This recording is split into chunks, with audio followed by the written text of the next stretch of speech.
Mesdames,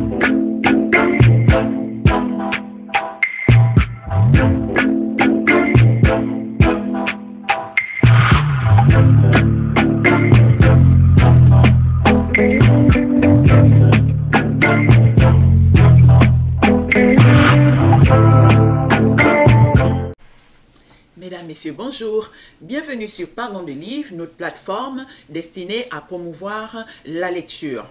Alors, nous recevons les écrivains pour parler de leurs livres, partager leurs livres avec vous, mesdames et messieurs. Si vous aimez notre contenu, n'hésitez pas à vous abonner gratuitement. Alors, aujourd'hui, nous avons une nouvelle invitée. Il s'agit donc de Madame Valérie Guilbert. Bonjour Valérie. Bonjour. Allez-vous? Écoutez, ça va.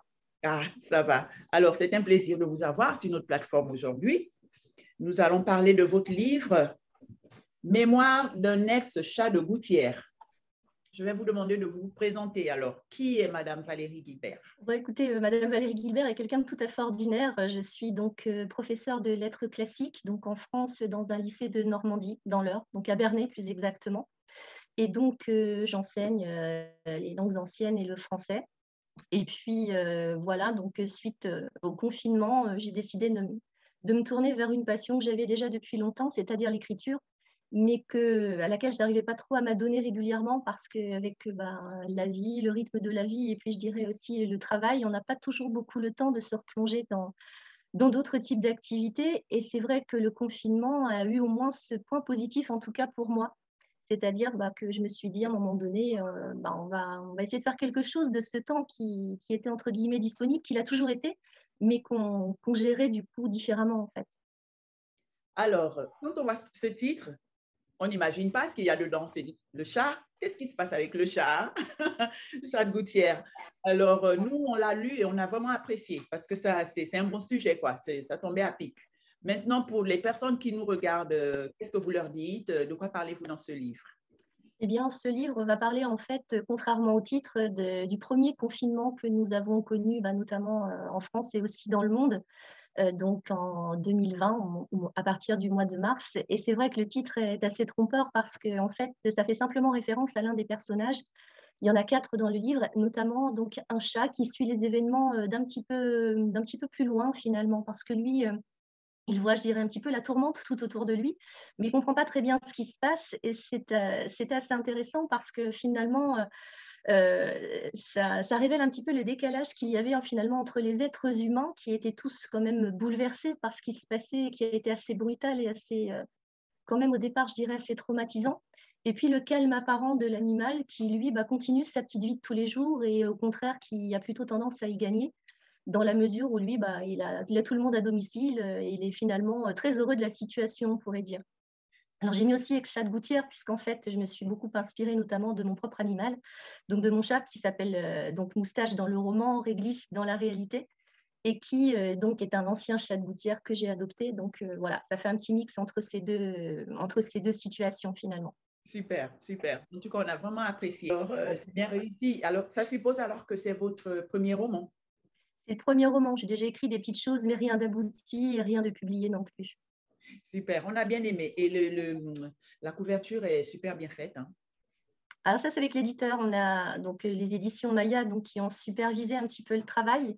Donc c'est une petite maison d'édition à compte d'éditeur. Et en fait, ce qui était intéressant, c'est qu'on a pu participer à la conception de la couverture. Alors, c'est peut-être le cas déjà dans d'autres maisons d'édition, mais comme c'était ma première fois, je ne peux pas trop vous dire. Mais ça a été assez intéressant. On a bâti la couverture ensemble, donc sous un format un petit peu amusant parce que le thème en lui-même était assez dramatique.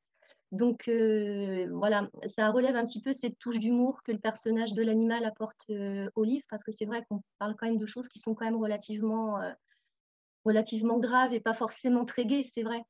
Mais au moins, ça, oui, c'est souvent on m'a demandé quand j'ai parlé un petit peu de mon livre si c'était destiné pour les enfants, enfin destiné aux enfants, pardon. Et donc j'ai dit bah non, c'est plutôt pour un public adulte, mais c'est vrai que la couverture permet d'attirer un petit peu l'œil et puis fait un petit peu sourire finalement.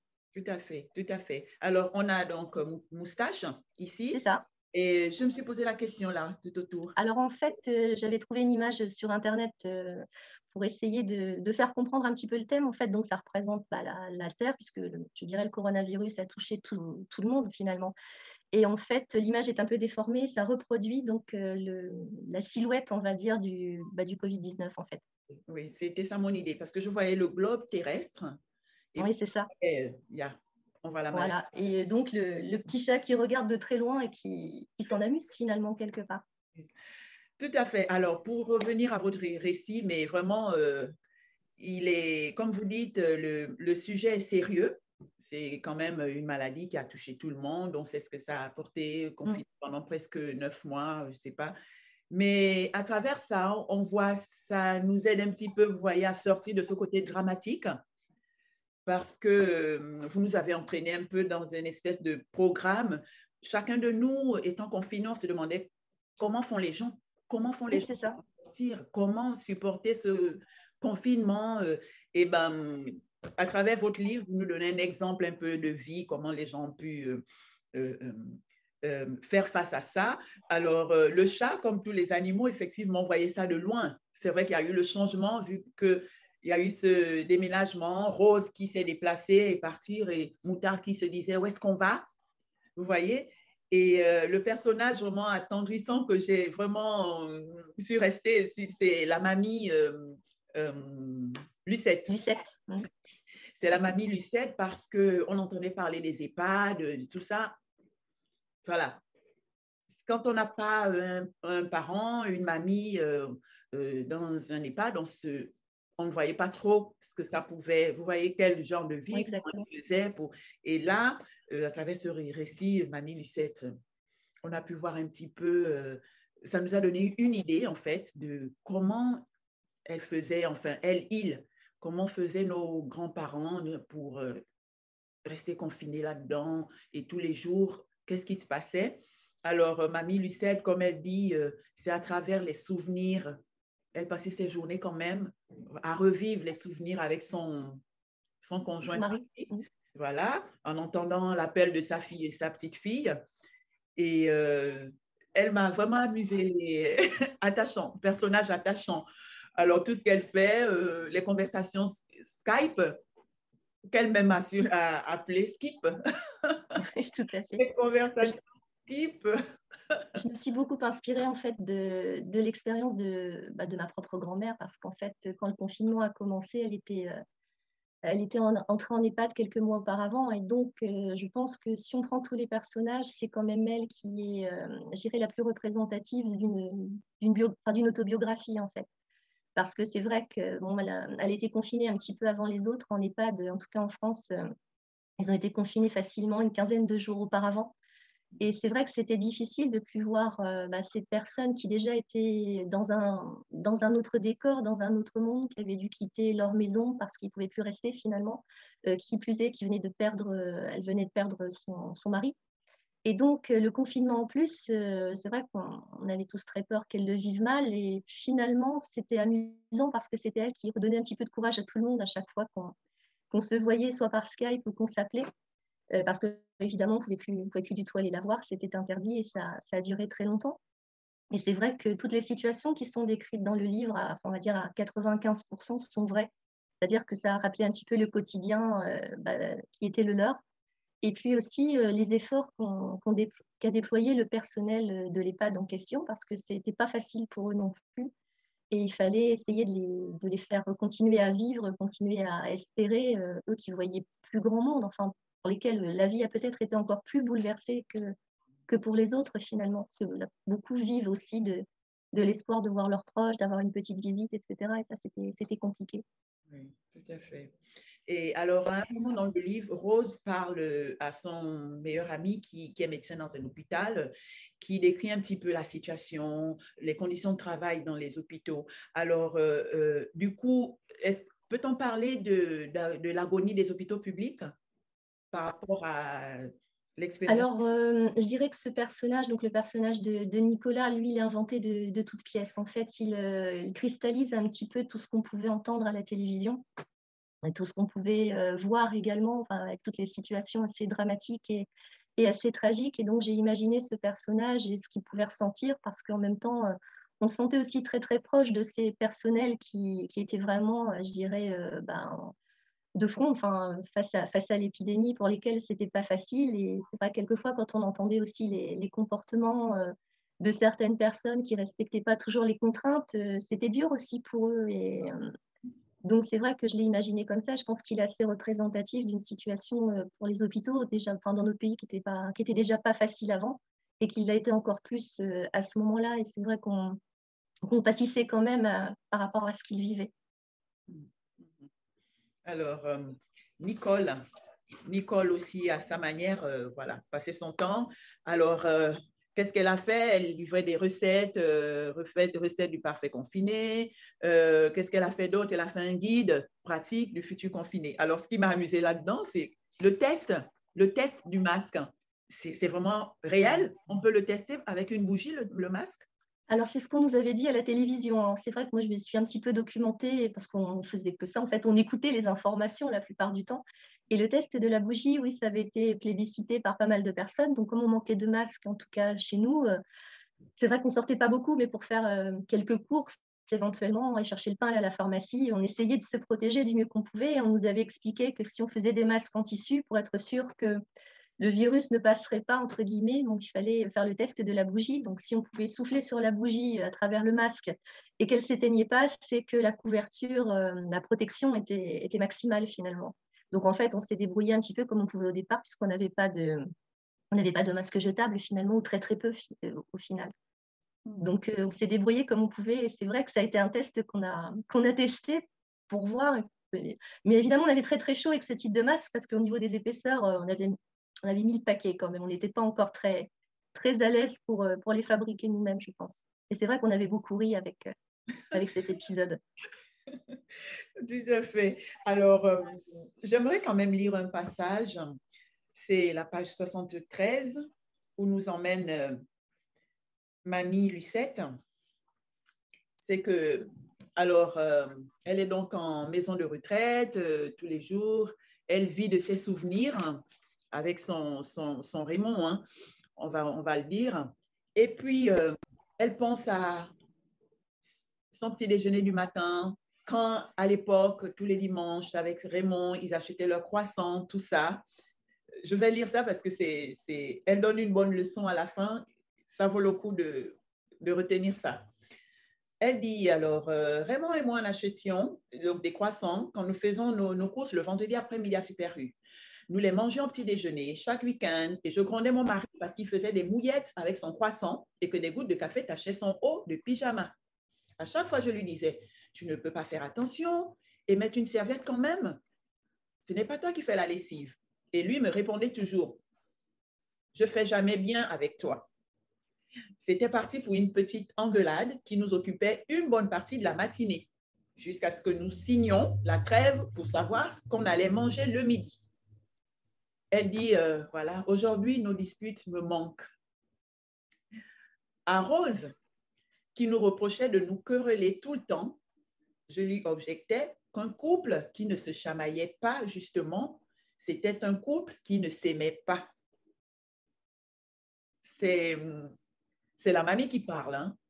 C'est la mamie qui parle et qui l'a souvent dit, effectivement. Ah, ça. Alors, et Rose lui dit, bah, vous devez vous aimer énormément, alors, vu que les disputes étaient continuelles, C'était fréquente, oui. fréquentes. Et Mais c'est vrai qu'après, quand on y repense, enfin, quand elle y repense, c'est vrai que c'est difficile. Et en même temps, c'est vrai aussi parce que c'est la vie. Ils n'étaient pas toujours d'accord l'un avec l'autre. Mais mine de rien, c'est vrai que quand l'autre n'est plus là, ce genre de petits détails manque énormément finalement. tout à fait, tout à fait. Et surtout, elle dit, un couple qui ne se dispute pas, voilà. Non, qu'est-ce qu'elle dit? Elle dit, une autre hein, un couple qui ne se chamaillait jamais, c'était un couple qui ne s'aimait pas.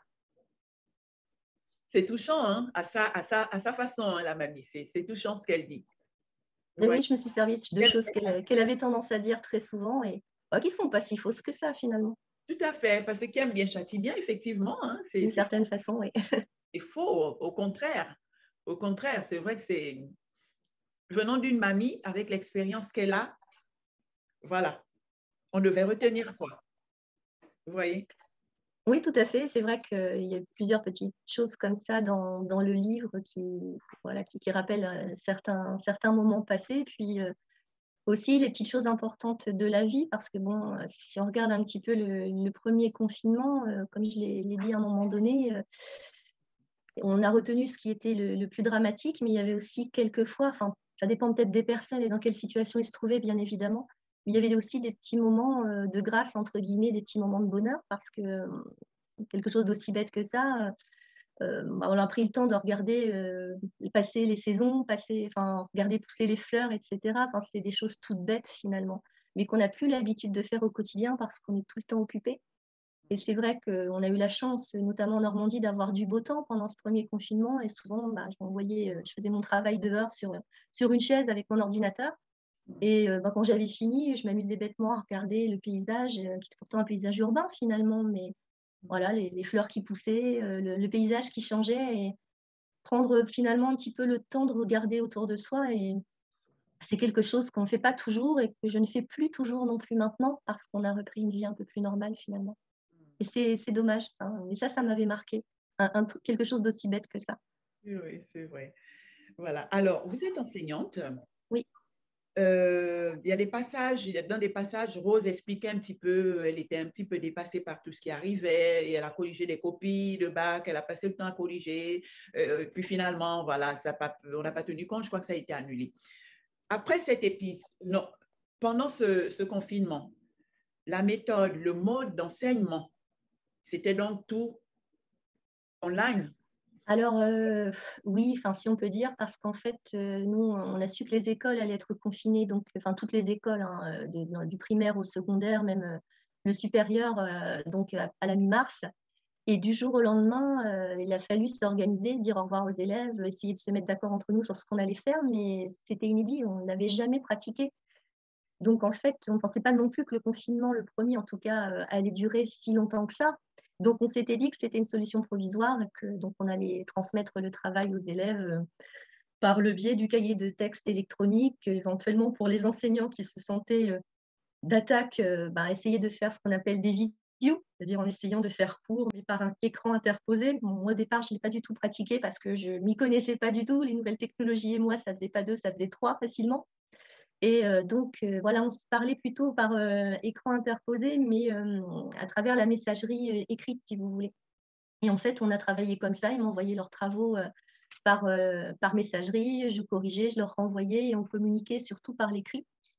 Et puis, c'est vrai que c'était une façon assez inédite d'envisager le travail. Après, quand on a repris au mois de septembre, bon, on a procédé différemment parce qu'on a encore eu des périodes de distanciel.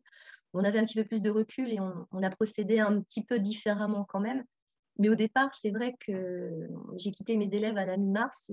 Finalement, je les ai véritablement retrouvés au mois de septembre parce que les lycées, en tout cas, n'ont pas repris comme les écoles et les collèges au mois de mai, si je ne me trompe pas. On n'a fait revenir qu'un certain nombre d'élèves, ceux qui étaient peut-être les plus en difficulté.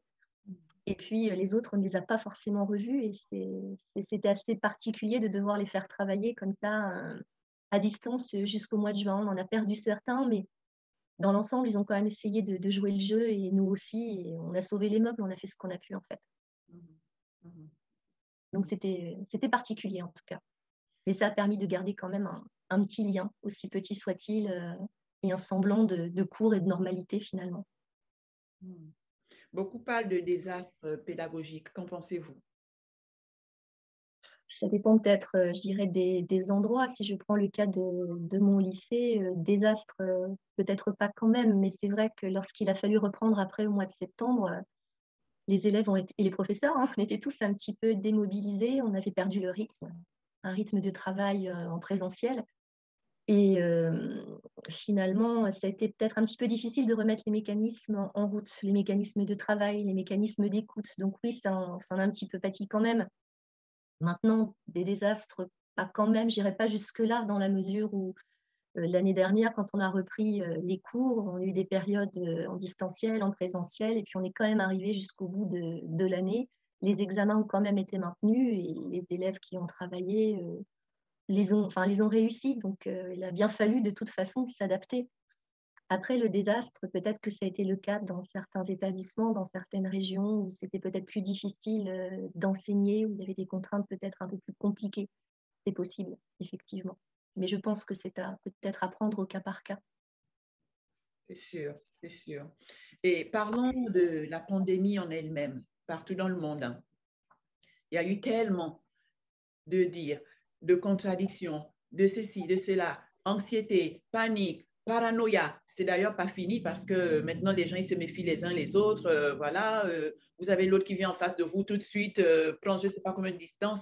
En regardant bien, du moins dans votre cas en France, pensez-vous qu'il y a eu surmédiatisation ou c'était vraiment, vraiment justifié, toute cette panique, enfin, toutes ces infos qui défilaient en longueur de journée? Bah, je pense qu'il y avait quand même un fond de vrai. Je veux dire, on ne pouvait pas inventer quand même toutes les images qu'on voyait. Et on voyait bien, même autour de soi, bah, des personnes qui en mouraient. Enfin, genre, je ne connaissais pas de personnes, je dirais, très proches qui malheureusement sont décédées ou qui qui ont attrapé une forme grave. Mais indirectement, oui, j'ai appris des décès, j'ai appris des hospitalisations, etc. On voyait l'hélicoptère qui n'était pas très loin du CHU, enfin, là où j'étais en confinement, qui passait. Ça, on ne peut pas l'inventer, c'est vrai. Enfin, et les témoignages des autres pays, le nombre de morts, on ne l'invente pas non plus, si vous voulez. En revanche, je pense quand même que les médias ont bien aussi alimenté le phénomène, parce que finalement, comme on ne connaissait pas le virus, même si on ne connaît pas forcément encore bien aujourd'hui, on était quand même tous inquiets et on essayait de s'informer. Enfin, moi, je sais que je regarde les informations en temps normal, j'écoute un peu la radio, mais sans excès. Et là, c'était plutôt un peu le contraire parce qu'on cherchait à s'informer.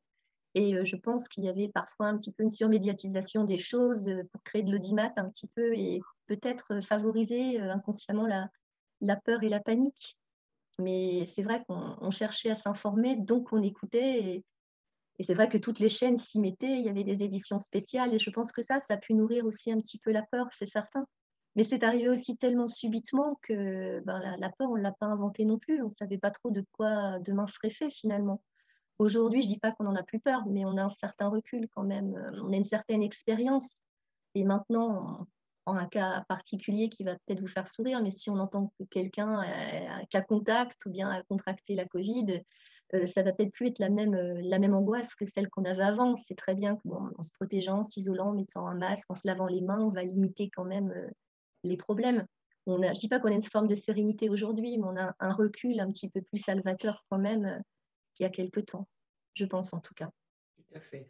Ah là là, le temps passe vite, hein. On va arriver donc à la dernière question bonus et l'émission. L'on constate que les gens lisent de moins en moins. Vous êtes enseignante, les jeunes surtout lisent de moins en moins. Quelle solution, proposition donneriez-vous Là. pour que les gens s'intéressent davantage à la lecture? Alors, je ne suis pas sûre, entre guillemets, sans vouloir vous contredire, que les gens lisent moins. Je dirais qu'ils lisent différemment. En tout cas, l'expérience que j'ai de mes élèves, par exemple, puisque vous m'en parlez, mes élèves, ils lisent. Ils lisent pas forcément la même chose que moi. Des mangas, des BD, des romans de littérature jeunesse ou pour jeunes adultes, etc. Ils lisent pour la plupart. Ils lisent même souvent. Les surprend quelquefois à la fin d'un devoir, ils sortent un livre. Bon, évidemment, ce n'est pas celui que j'ai forcément donné à lire pour la prochaine fois. Disons que ce que les gens lisent moins, je crois, ce sont les livres, enfin, les livres classiques, on va dire, en tout cas ceux qui font la culture française, etc. C'est vrai qu'on est plutôt bien lotis de ce côté-là, mais ils lisent pas forcément les mêmes choses que nous. Donc, je pense que ce qui pourrait peut-être inciter, peut-être, hein, je n'ai pas la solution, les élèves à lire peut-être un petit peu plus déjà, c'est peut-être proposer aussi dans les programmes, notamment par exemple pour la préparation en seconde, au bac de français, etc., peut-être des œuvres un petit peu plus contemporaines, proposer à la fois la lecture des classiques et la lecture d'œuvres un petit peu plus de notre époque. Il y a de très bons livres, de très bonnes choses qui se font dans tous les domaines à notre époque. Et ça, je trouve que les jeunes ne connaissent pas, justement. Moi, je travaille actuellement, alors c'était pas très académique, sur un roman de Michel Bussy, qui est un auteur très connu en France, qui vend beaucoup de livres, notamment policiers. Et donc, j'ai proposé ça à mes secondes qui n'aiment pas lire, en tout cas pas lire les livres que je donne d'habitude. Et je ne dis pas qu'il y a un véritable engouement, mais ils sont assez intéressés. On ne connaissait pas, le genre policier, on s'y intéressait pas non plus. Lui, il n'est pas mort, donc ça veut dire qu'il écrit encore, enfin, des questions comme ça. Et je pense que montrer que la littérature, c'est pas seulement des livres du 19e, du 16e, enfin des livres entre guillemets pour eux poussiéreux, et qu'il y a des choses qui se font aujourd'hui et qui sont intéressantes, ça pourrait être un bon moyen peut-être de les ramener à une lecture plus, on va dire, un petit peu plus académique d'une certaine façon. Je pense que ça pourrait les intéresser. Il y en a parfois qui demandent un titre en plus, il a écrit quoi d'autre, etc. Donc, c'est intéressant de leur montrer que la littérature, c'est pas si poussiéreux que ça, finalement. Oui, super, super, comme avis. Voilà.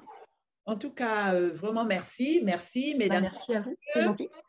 Alors, Mémoire d'un ex-chat de gouttière de Valérie Guilbert. Madame Valérie Guilbert, vraiment, vraiment un grand merci. Et puis, on se dit peut-être à très bientôt. Ben, pourquoi pas. Je vous remercie en tout cas. Bonne fin de journée. À vous aussi. Au revoir. Au revoir. C'est très intéressant. Hein? C'est à lire, c'est à lire. Hein. Ça nous donne vraiment, vraiment une idée de ce qu'ont pu faire certaines personnes pendant cette période, voilà, où tous on s'est retrouvés en disant, là là, on est confinés, qu'est-ce qu'on fait?